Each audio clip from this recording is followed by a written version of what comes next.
ایک آدمی نے 99 قتل کیے، اس کو خیال آیا میں توبہ کروں، ایک عبادت گزار کے پاس گیا اور اس سے پوچھنے لگا میں نے 99 قتل کیے ہیں، میری توبہ ہو سکتی ہے؟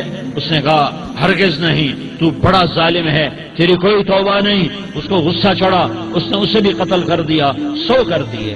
پھر اس کو خیال آیا میں توبہ کروں، تو وہ ایک عالم کے پاس گیا اور اس سے پوچھنے لگا میں نے 100 قتل کیے ہیں، کیا میری توبہ ہو سکتی ہے؟ کہ بیٹا کیوں نہیں ہو سکتی توبہ؟ ہائے ہائے ہائے ہائے ہائے، میرا رب ایک مثال دیتا ہے، کہتا میرا بندہ تو اتنے گناہ کر کہ زمین کو بھر دے، اس خلا کو بھر دے، چاند تاروں ستاروں کو بھر دے، اتنے گناہ کر کہ آسمان کی چھت کو لگا دے، زمین سے اٹھا اور آسمان کی چھت کو لگا دے، اتنے گناہ کرنے کے بعد صرف ایک دفعہ کہہ دے یا اللہ معافی دے دے تو میں سارے ہی معاف کروں گا، سارے معاف کروں گا، ولا ابالی، اور مجھے کوئی پرواہ نہیں ہوگی۔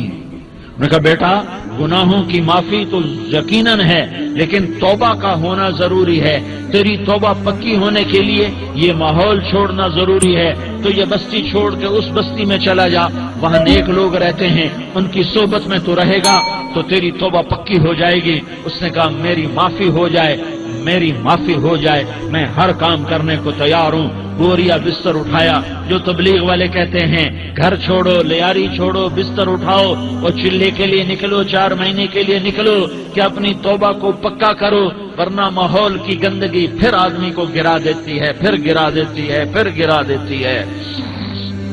وہ نکلا، راستے میں موت آئی، جب موت نے جھٹکا دیا تو اس نے چھلانگ لگائی اس نیک لوگوں کی بس کی طرف،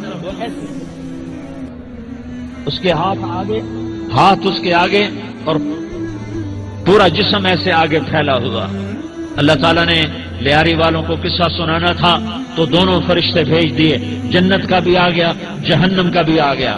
جہنم والے کہنے لگے مجرم ہے ہتھ کڑی لگاؤ، جنت والے کہنے لگے مہمان ہے سہرے پہناؤ، جہنم والے کہنے لگے توبہ ادھوری ہے، ابھی توبہ پکی نہیں ہے، ابھی نیک لوگوں کے شہر کو پہنچا ہی نہیں ہے کہ موت آ گئی۔ اور جنت کے میں کہنے لگے نہیں نہیں نہیں، توبہ ارادے سے ہو جاتی ہے، ارادہ کر لیا توبہ ہو گئی، ہمارا مہمان ہے۔ اللہ نے تیسرا فرشتہ بھیجا، جاؤ فیصلہ کرو۔ کیا فیصلہ کرو؟ وہ یہاں مرا پڑا ہے، یہ اس کی بستی ہے، یہ نیک لوگوں کی بستی ہے، وہ یہاں مرا پڑا تھا۔ اللہ تعالیٰ نے کہا فیصلہ کیا کرتا ہوں کہ یہ فاصلہ ناپو، اگر گھر کے قریب ہے تو دوزخ والے لے جاؤ، اگر نیک لوگوں کی بستی کے قریب ہے تو جنت والے لے جاؤ، یہ میرا فیصلہ ہے۔ ہائے ہائے واہ میرا رب، میں تیرے قربان۔ ہوا کیا تھا؟ وہ گھر کے قریب تھا اور نیک لوگوں کی بستی سے دور تھا۔ جب ناپنے لگے تو اللہ تعالیٰ نے ادھر والی زمین سے کہا جو نیک لوگوں کی بستی کی طرف سے تھی، اللہ تعالیٰ نے اس زمین سے کہا سکڑ جا، اور جو گھر والی زمین تھی اس کو کہا پھیل جا، ادھر کی زمین کو پھیلا دیا اور ادھر کی زمین کو سکیڑ دیا۔ جب ناپا گیا تو وہ نیک لوگوں کی بستی کے قریب ہوا۔ اللہ نے کہا لے جاؤ جنت میں، ہم نے معاف کر دیا۔ اور یہ تو بنو اسرائیل کا آدمی ہے، ہم تو محمد مصطفیٰ صلی اللہ علیہ وسلم کے امتی ہیں۔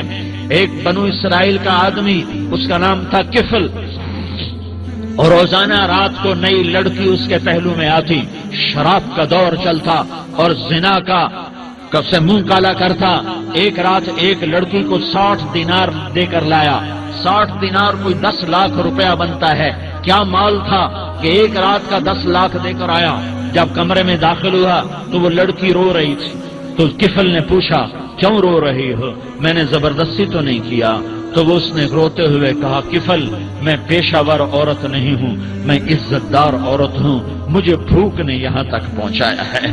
میں یہ کہا کرتا ہوں جب سردار لوگ، جب مالدار لوگ زکوٰۃ نہیں دیتے تو غریبوں کی بیٹیاں نیلام ہو جاتی ہیں۔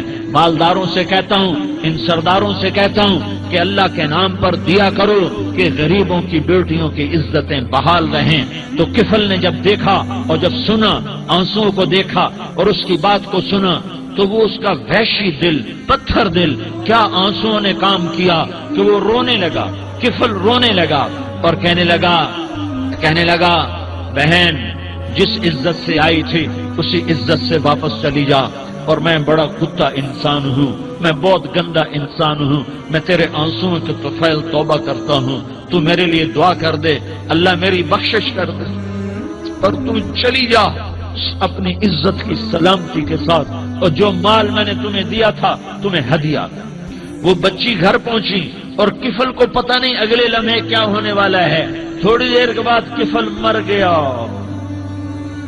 اچانک جوانی میں موت آ گئی۔ کفل کو نہیں پتا تھا کہ میری زندگی کی چند گھڑیاں باقی ہیں، ساری زندگی زنا شراب میں گزری، آخری چند لمحے میں توبہ کی، اب میرے اللہ نے کیا کیا؟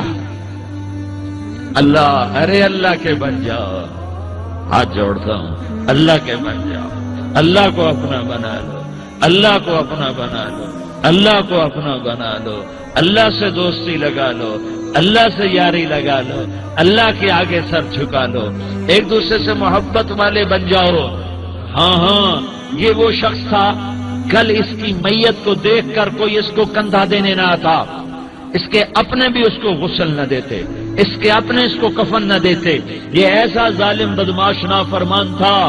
ہاں ہاں، سنو سنو، کفل موسیٰ علیہ السلام کا امتی، طارق جمیل محمد مصطفیٰ کا امتی، سردار عزیر محمد مصطفیٰ کا امتی، ہمارے پیچھے محمد مصطفیٰ کے آنسو ہیں، آہیں ہیں، سسکیاں ہیں، فریادیں ہیں، دعائیں ہیں، یہ بنی اسرائیل کے گناہگار کے لیے کیا کر دیا، کیا کر دیا، کیا کر دیا۔ اگر یہ صبح پایا جاتا مردہ تو اس کا کوئی کندھا دینے والا نہ ہوتا، نہلانے والا نہ ہوتا، اسے پتھروں میں دبا دیتے۔ صبح ہوئی تو لوگوں نے دیکھا کفل کے دروازے پر بہت بڑا جیسے بینر لگا دیا جاتا ہے، پورا بینر لگا ہوا تھا، کفل کے دروازے پر لکھا ہوا تھا ان اللہ قد غفر للکفل، لوگوں اللہ نے کفل کو معاف کر دیا۔ کیا مطلب تھا معاف کر دیا؟ کہ جاؤ جنازہ پڑھو، جاؤ دفن کرو، جاؤ غسل دو، جاؤ کفن دو، میں نے کفل کو معاف کر دیا۔ میرے بھائیو، اپنے اللہ سے اپنا تعلق بناؤ، اور اللہ سے تعلق بنتا ہے توبہ کے ساتھ۔